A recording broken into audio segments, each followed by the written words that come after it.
with a talk.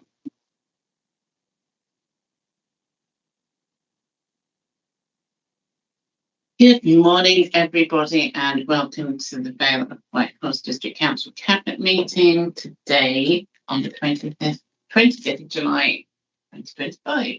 We're here at Abbey House, and I would like to say hello to you all in the room and online. I don't have any chair's announcements, so we can skip on to apologies.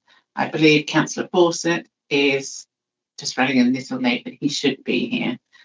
We do have apologies from Councillor Coleman and Councillor Crawford, but everybody else is in the room. Is that correct?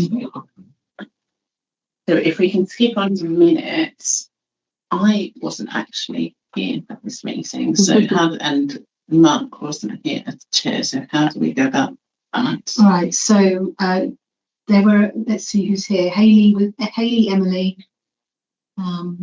Andy and Helen were here for that one. So if they're happy with them. So if we, if you need a proposer, I'm happy to propose that. And Neil, so coming into the room, and Councillor Fawcett. We're just on the minutes, and if everybody's happy to accept the minutes as a true record of the meeting on the 4th of July. Yep. Yeah. Okay. Thank you very much. We have to I think everyone's unanimously nodded. Thank you. That's fine. Okay, so we're going on to declarations of interest. Is there anyone who has a declaration of interest in the items on the agenda? No? Thank you. 5 urgent business. Any urgent business? I think we all know about the emergency exits and fire drill information. So, public participation. We've had no public participation. So recommendations and updates from other committees. Now, I believe there were some comments made. Do we go through them now? Was there anything specific that we should highlight, or is it covered off in your introduction, Helen? Yeah, I think the delivery plan has been updated since joint scrutiny's comments, so yes. I think that will be discussed in the main item. Yeah. Thank you very much. I believe there's been updates to Appendix 5. So we can go on to the main body of the agenda today, and the first and only substantive item, which is item number 8, the Garden Town Programme Update and Review. And that is being introduced by Councillor Pickhills. Thank you. So I'll do my best. I've had a cold for the last few days. I'm partly deaf, but I think my voice is okay. So I will carry on. But if I get stuck, yeah. So we've got 4, I think, recommendations to consider. But before that, I'll just run through the sort of background to the Didcot Garden Town project. So Didcot was one of the first towns in the country to be awarded Garden Town status by the government. This was with a view to supporting sustainable delivery of 15,000 new homes and 20,000 new jobs in the heart of Science Vale. Since then, it's grown sustainably, and a master plan approved in 2017 set out the Didcot Garden Town principles, which informs a long-term programme of sustainability projects that, with input from the Garden Town team, is reflected in the emerging joint local plan policies. The team, in partnership with other authorities and organisations, oversees the programme, which is amended with Cabinet approval in June 2022, and over the last 10 years has moved from the preparation of strategies towards design and delivery on the ground. Governance of the Didcot Garden Town is via an advisory board that comprises members from all 3 local authority tiers and local organisations, and meets quarterly in public to comment, endorse and advise on progressing the programme. So our representatives are me and Beth here as leader. Longer term infrastructure projects are critical to Didcot's development, and the programme includes partnerships working with County Council on major highways infrastructure projects and collaborating with the Town Council on art and green infrastructure projects. Can't say infrastructure today. Sorry. when the advisory board was formed, so when the advisory was sorry, I'll get this in a minute.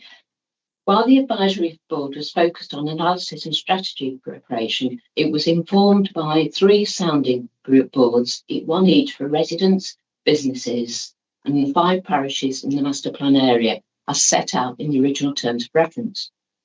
This report seeks approval for the amended advisory board terms of reference endorsed by the advisory board on the 17th of March 2025. The existing terms of reference are in Appendix 1 and amended terms in Appendix 2, and an additional paper compares the 2 documents in track changes. This report asks the Cabinet to note the data collation in Appendix 3, the Didcot Community Insight Profile, and to approve Appendix 4, the Healthy Didcot Action Plan based on it, which is led by a community-based multi-agency steering group that includes the Didcot Garden Town team.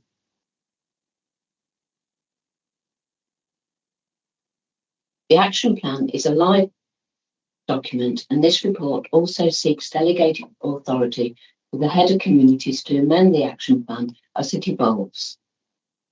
This report also seeks Cabinet approval for Appendix 5, which is the new draft Didcot Garden Town programme, which has evolved from the programme approved in June 2022.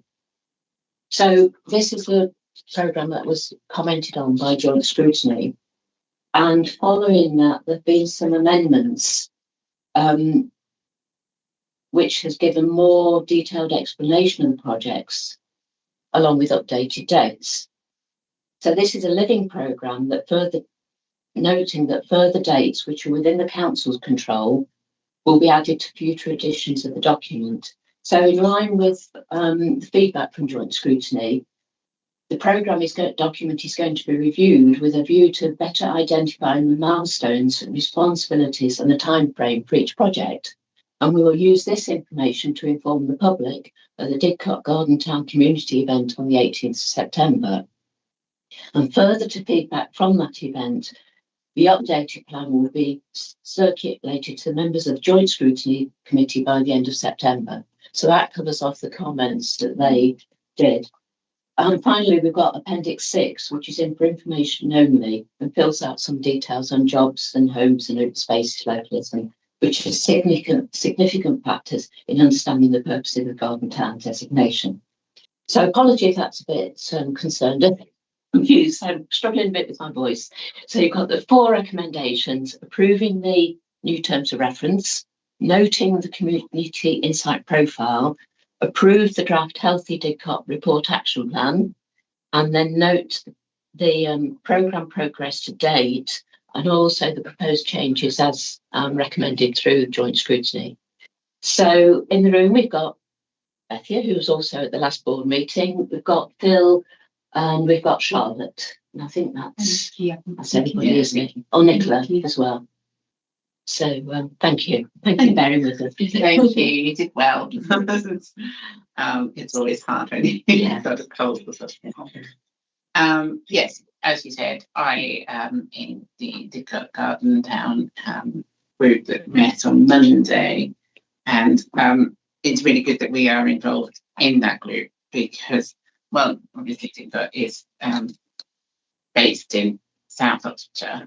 Vale Park and Great Western Park are very Didcot facing, and it's really important that we have input into this. And so I'm really also very happy that the comments from joint scrutiny have really been taken into this, and the report has been amended accordingly. And as you say, it's a living programme, so it is evolving all the time. So I'm really happy that that has moved forward. Does anybody have any questions or comments? Yeah, it's not a question, it was just a comment really to say that I was really interested in looking at the scrutiny feedback on this, because the first thing that I thought when I thought about terms of reference is whether we were going to get any kind of pushback from anybody, or whether people felt that we were going backwards or forwards. But it definitely seems like through the feedback we've had from scrutiny and also from the board, and recognising that there'll be sort of additional opportunities for people to engage with the project. So it sounds like the terms of reference and the governance of it is a strengthening, which is a really positive thing. So like I say, that was the thing I was sort of most concerned about when I first saw this paper, but it's been really positive and reassuring to see that that's all moving in the right direction, and that scrutiny supported the changes as well. So That's fine. Thank you, Chair. So I have similar comments to Councillor Smith. Actually, I attended the joint scrutiny meetings, heard a lot of the comments, and I think, you know, the changing of the terms of reference it could have been seen as saying as more of a streamlining, but I think from what I don't know if you mind talking a bit more about comments that you've received from the organisations that are involved, but I am confident, like Emily, Councillor Smith, that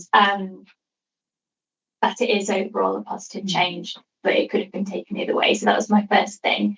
And then the second thing, which was also raised in that meeting, but that is a lot on my radar, one of the things they said in scrutiny was that they thought that the section of this report that is about healthy places was a really good in-depth piece of work that really showed good value in this whole Didcot Garden Town project, and something we can move forward with. But so with that in mind, what I noted in the report is that there isn't a mention of the new doctor surgery, which will be on Great Western Park, but it's in Vale. And I was wondering if you had any comments around why it's not explicitly mentioned. Maybe it's not appropriate, but I think that is seen as one of the key things to be delivered, although not by the council, but in partnership with the ICB, that would have an effect on the health of Didcot and the Garden Town. Yeah, I suppose the Healthy Didcot sort of plan is more around about helping people to keep healthy, so they have less frequent visits to whatever health centres there are. And I know through work that Active Oxfordshire have done, which is around sort of keeping people active and things. They've been able to show that by keeping people active and looking at the health of people, that you can actually reduce the number of doctor's appointments. So that is where the link is, really, isn't it? That it's keeping people healthier, so they have less need for the doctor's appointment. So of course you do need the health centre, and I suspect that's why it's not in there, because it's looking at what can be done from the council's point of view rather than the health services. I was just going to ask if officers had anything to add to that on that point. Yeah, I'm quite sorry, it's Phil Barker here. More than happy to start, and Nicola's put her hand up. So if I just start and then I'll let her come in. The health and wellbeing kind of insight and report helps us to understand the needs of the community. But what that also helps us to do is understand what actions we'd like to do around that, and then justify it to external partners and funding partners in particular, so that we can actually bring some money in to deliver some of that activity on the ground. We've already been working on that, and some funding, which will be announced shortly, is actually coming in to partly deliver on that plan. So having the report, having the insight, having the knowledge helps us to then go out and articulate that to third-party organisations and bring some money in to deliver against that and meet some of those needs. So we are doing that.